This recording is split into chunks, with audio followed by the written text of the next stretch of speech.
The battle was now divided into two separate actions.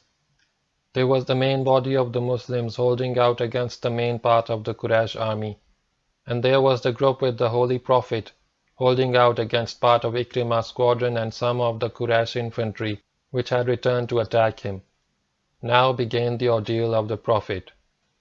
When the Muslims left their positions in pursuit of the Quraysh, the Holy Prophet remained at his battle location. Here he had with him 30 of his companions who stuck to him and refused to be tempted by the prospect of plunder. Among these 30 were some of the closest of his followers, including Ali, Abu Bakr, Sa'd bin Abi Waqqas, Talha bin Ubaidullah, Abu Ubaidah, Abdul Rahman bin Auf, Abu Dujanna, and Mus'ab bin Umair. With the group were also present 2 women who had busied themselves with carrying water to the Muslims and had now joined the Prophet.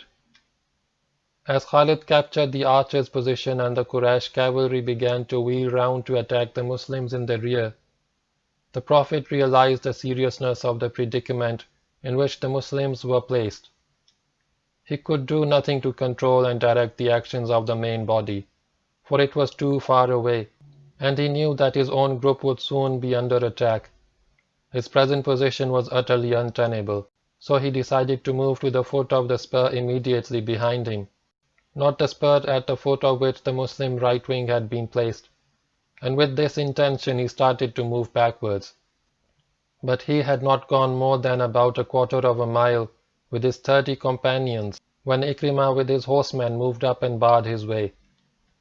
The Prophet determined to stand and fight where he stood, and it was not long before a Quraysh infantry group also arrived to attack the Prophet. The Prophet's group found itself assailed from front and rear. The Muslims formed a cordon around the Prophet to defend him, and the fighting gradually increased in intensity. The Prophet himself used his bow to effect, and continued to use it until it broke. Thereafter, he used his own arrows to augment those of Sa'd, whose superb archery gave a great deal of trouble to the Quraysh. Every Muslim took on an opposing group of 3 or 4 men, and either fell himself or drove his opponents back. The first of the Quraysh to reach the Prophet's position was Ikrimah. As Ikrimah led a group of his men forward, the Prophet turned to Ali, and pointing at the group said, "Attack those men." Ali attacked and drove them back, killing one of them. Now another group of horsemen approached the position. Again the Prophet said to Ali, "Attack those men." Ali drove them back and killed another infidel. As the fighting increased in severity, the Quraysh began to shower the Prophet's group with arrows and stones. They would use these missiles from a distance and then charge with swords, either mounted or on foot. To shield the Prophet from the arrows, Abu Dujanna stood in front of him with his back to the Quraysh infantry, from which came most of the arrows. After some time the back of Abu Dujanna was so studded with arrows that he looked like a porcupine, but he continued passing his own arrows to Sa'd. Talha also stood beside the Prophet. On one occasion, when an arrow seemed about to hit the Prophet in the face, Talha put his hand in the arrow's line of flight and stopped it with his hand. Talha lost a finger as a result, but saved the Prophet.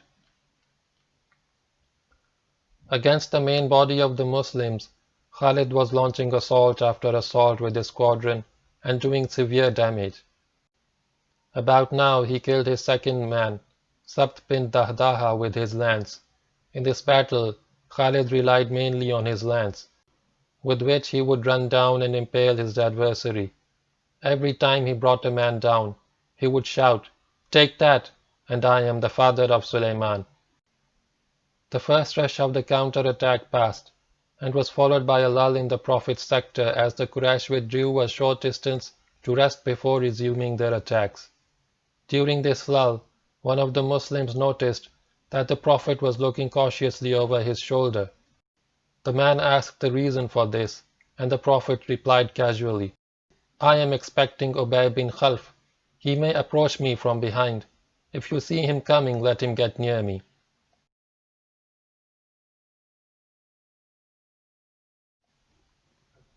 He had hardly said this when a man detached himself from Ikrimah's squadron and slowly advanced towards the Prophet, mounted on a large, powerful horse. The man shouted, "O Muhammad, I have come. It is either you or me."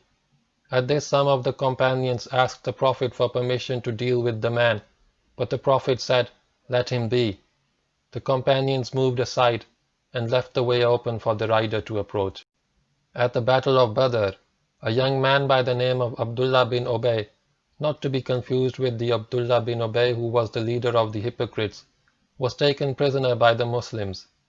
His father, Ubay bin Khalf, came to release his son and paid 4,000 dirhams as ransom.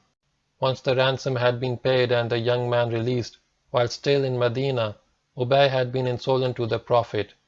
He had said, "O Muhammad, I have a horse which I am strengthening with a lot of fodder, because in the next battle I shall come riding that horse and I shall kill you." The Prophet had then replied, "No, you shall not kill me, but I shall kill you while you are on that horse, if Allah wills it." And now Ubay bin Khalf was approaching the Prophet on his horse. He saw the companions move out of the way. He saw the Prophet waiting for him, and grudgingly he admired the man he had set out to kill. The Prophet was wearing 2 coats of mail. He wore a chain helmet, the side flaps of which covered his cheeks. His sword rested in its sheath, tucked into a leather battle, and in his right hand he held his spear. Ubay noticed the powerful broad shoulders of Muhammad, noticed the large, hard hands strong enough to break a spear in two. The Prophet looked a magnificent sight. It is known to few people today that Prophet Muhammad ﷺ was one of the strongest Muslims of his time. Add to his great personal strength the fact of divine selection, and one can imagine what a formidable opponent he would prove to anybody. But Ubay was undaunted. He had just killed a Muslim and his spirits were high. The Prophet could easily have told his companions to slay Ubay. They would have fallen upon him and torn him to pieces. Or he could have given Ali the simple order, "Kill that man," and that man would be as good as dead. For when Ali set out to kill a man, nothing could save him. But the Prophet had ordered his companions to stand aside. This time he wanted no help from anyone. This was a matter of personal honor, a matter of chivalry. Muhammad would fight alone as a chivalrous Arab. He would keep his rendezvous with a challenger. As Ubay reached the Prophet, he pulled up his horse. He was in no hurry, not for a moment doubting that Muhammad would await his attack. He took his own time over drawing his sword, and then suddenly it was too late, for the Prophet raised his spear and struck at the upper part of Ubay's chest. Ubay tried to duck, but was not quick enough. The spear struck him on the right shoulder near the base of the neck.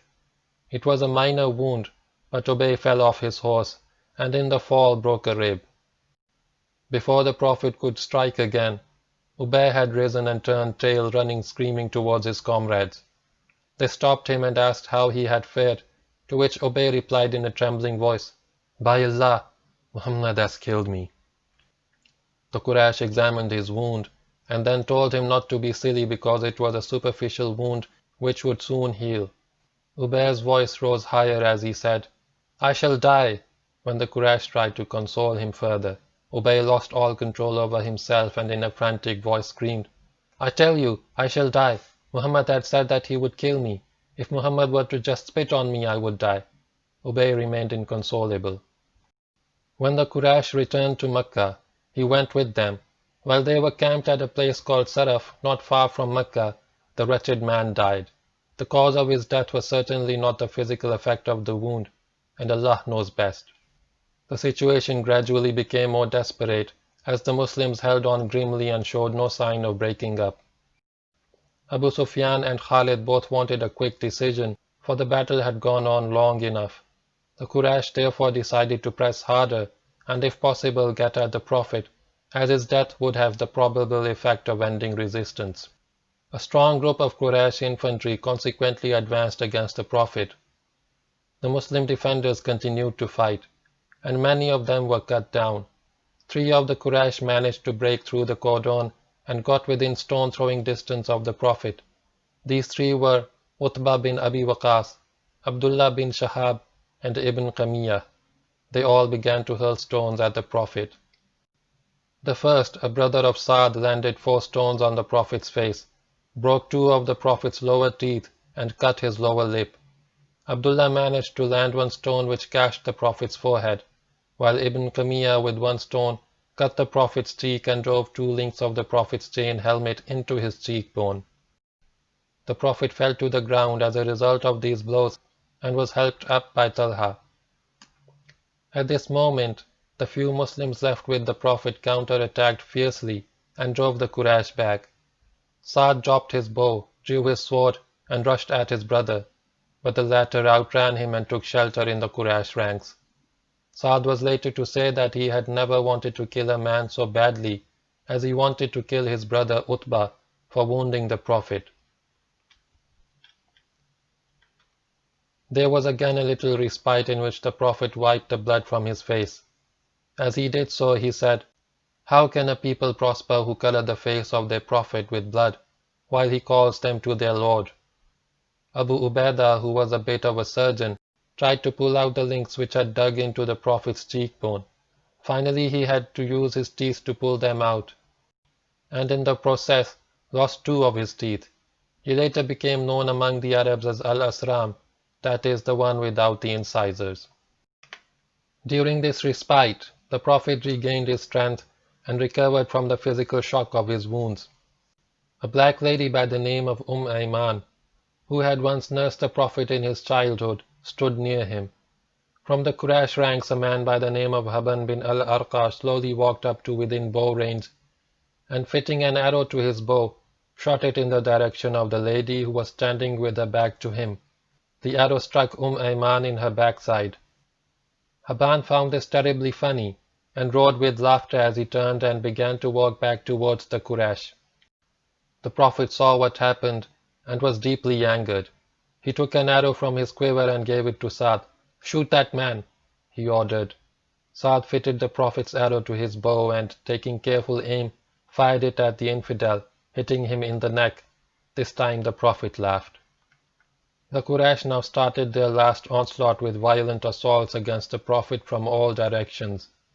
The cordon formed by the companions was able to hold the attack at practically all points, but at one place it was breached, and Ibn Qamiya broke through again and rushed towards the Prophet. This man was one of those who had struck the Prophet with stones in the previous phase of the attack. Near the Prophet and a bit to his right stood Mus'ab bin Umair and a lady by the name of Ammara. This lady had given up her task of carrying water to the wounded, and picking up a sword and a bow from one of the dead, had actually taken part in the recent fighting. She had brought down one horse and wounded one unbeliever. Ibn Qamiya mistook Mus'ab for the Prophet and rushed at him. Mus'ab was waiting for him with drawn sword, and they began to duel. After a few passes, Ibn Qamiya struck Mus'ab bin Umair and killed him with a deadly blow. As he fell, Ammara rushed at Ibn Qamiya and struck him on the shoulder with a sword. Ibn Qamiya wore a coat of mail, and since the blow lacked the power of muscle behind it, it did no damage. In return, Ibn Qamiya struck the lady on her shoulder with his sword, but as it was a hasty blow, it did not kill her. It just made a deep gash in her shoulder, as a result of which the lady fell and was unable to move for some time. As soon as Ammara fell, the infidel saw the Prophet standing by himself and rushed at him. He raised his sword and struck a savage blow at the Prophet's head. The sword cut a few links in the Prophet's chain helmet, but was unable to penetrate it.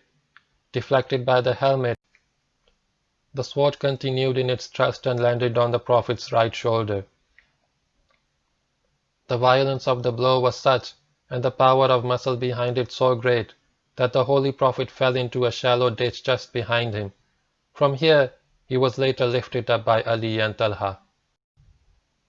Seeing the Prophet fall, Ibn Qamiya turned and rushed back to the Quraysh, shouting at the top of his voice, "I have killed Muhammad! I have killed Muhammad!" This shout carried across the battlefield and was heard by Quraysh and Muslim alike. It broke the spirit of the Muslims, and most of them turned and fled towards Mount Uhud. A few Muslims, however, decided that if the Messenger of Allah was dead, there was no point in their living. They rushed at the Quraysh cavalry determined to sell their lives as dearly as possible, but they were cut down in no time by Khalid and Ikrimah. Here Khalid killed his third man, Rafa'a bi Waqsh. As the main body of the Muslims fled to the hills, most of the Quraysh turned to loot the dead, and the Muslims defending the Holy Prophet now found that none of the Quraysh remained near them. The temptation of loot proved as strong for the Quraysh as it had proved a little while before the Muslims. Finding his way clear, the Prophet, surrounded by the survivors of his group, withdrew towards the defile in the valley. In this withdrawal, a few of the Quraysh followed the Prophet, but were beaten off, and one or two of them were killed by the companions.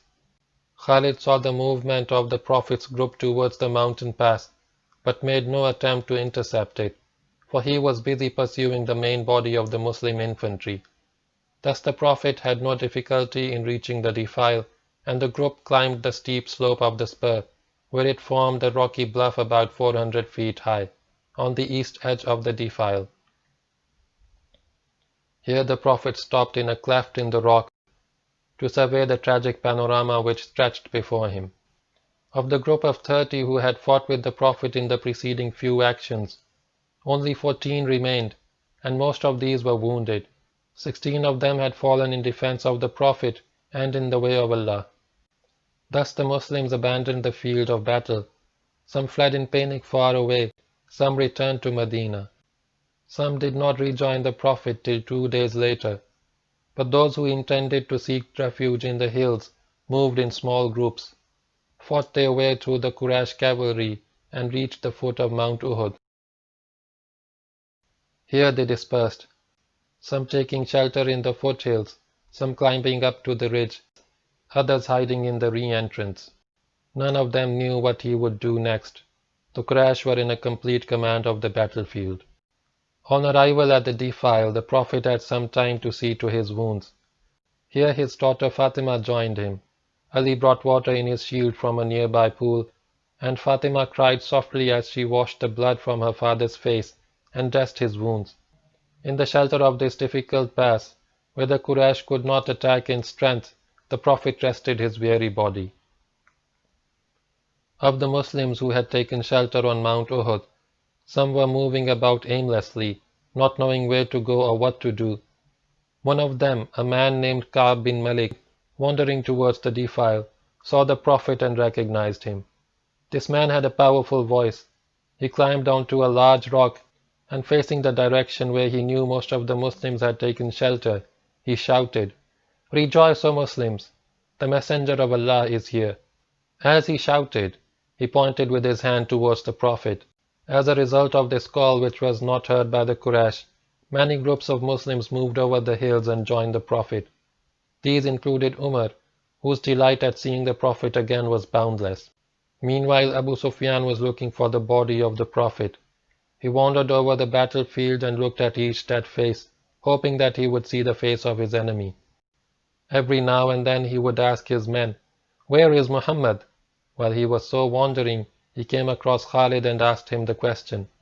Khalid told him that he had seen Muhammad surrounded by his companions moving towards the defile. Khalid pointed out a rocky bluff to Abu Sufyan, and the latter asked him to take his horsemen to attack the position. Khalid looked at the boulder-strewn valley which led to the spur, and then at the steep slope of the spur itself. He had misgivings about the maneuver, for he knew that in this sort of terrain his cavalry would be at a serious disadvantage. But he hoped that some opportunity might present itself, as it had done soon after the initial defeat of the Quraysh. Khalid was an irrepressible optimist. He began to move his squadron towards the spur. The Prophet saw this movement and prayed, "O Lord, let not these men get here." Thereupon Umar took a group of Muslims and moved some distance down the slope to face the Quraysh cavalry. As Khalid came up with his squadron, he saw Umar and other Muslims waiting for him on higher ground.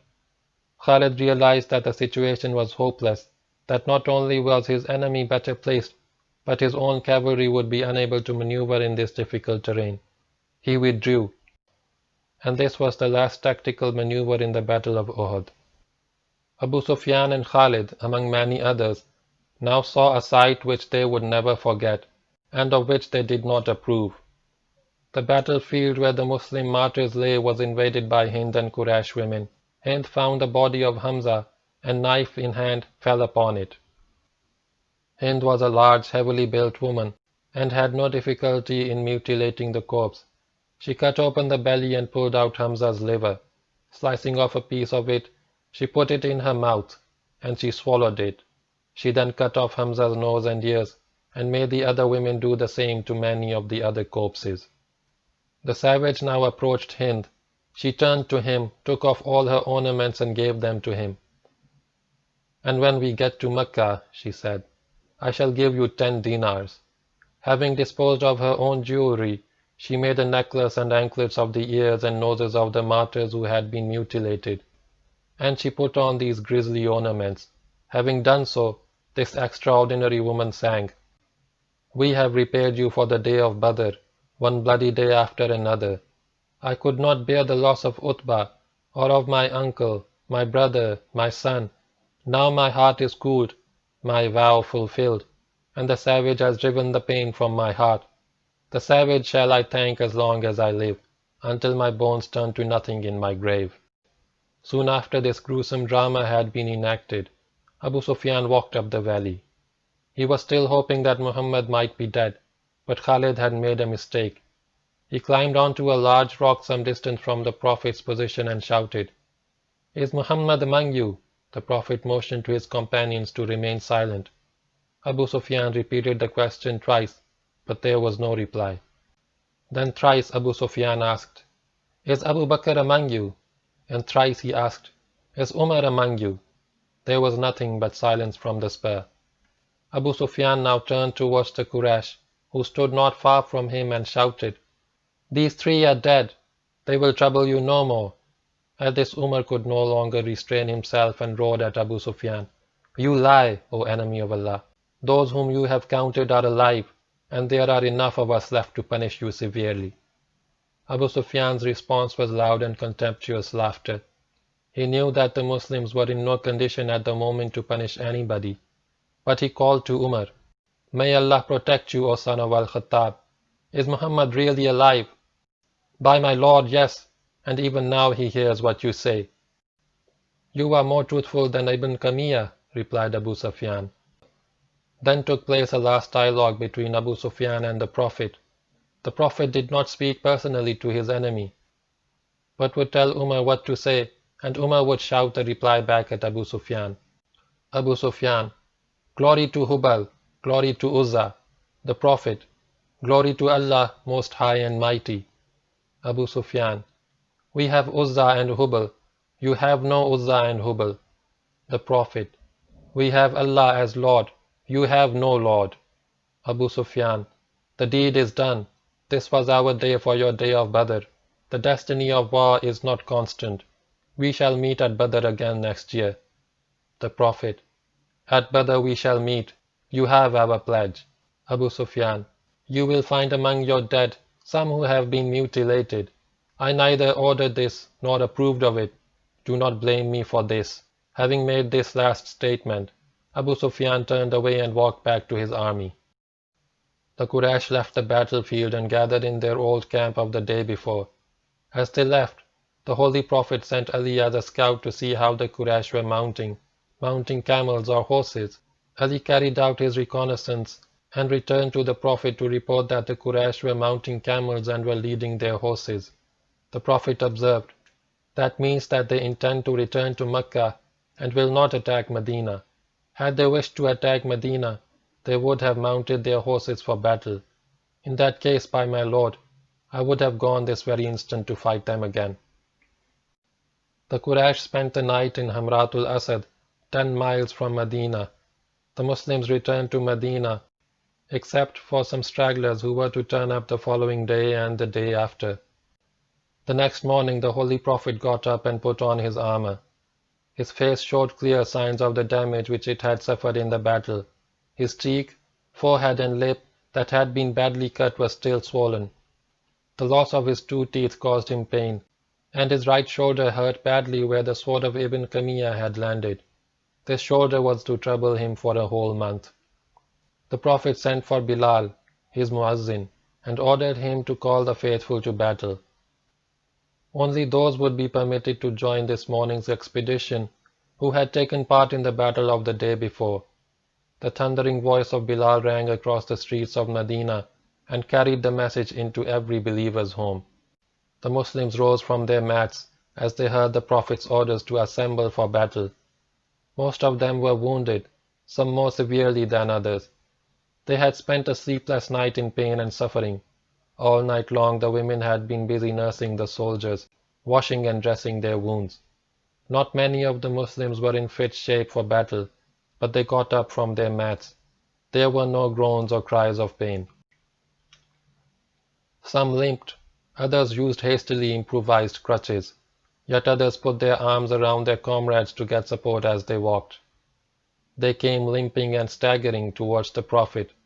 They saw the Prophet and they cried, "Labbaik, present, sir!" And these tired, wounded Muslims, led by a tired, wounded Prophet, set out to fight the infidel.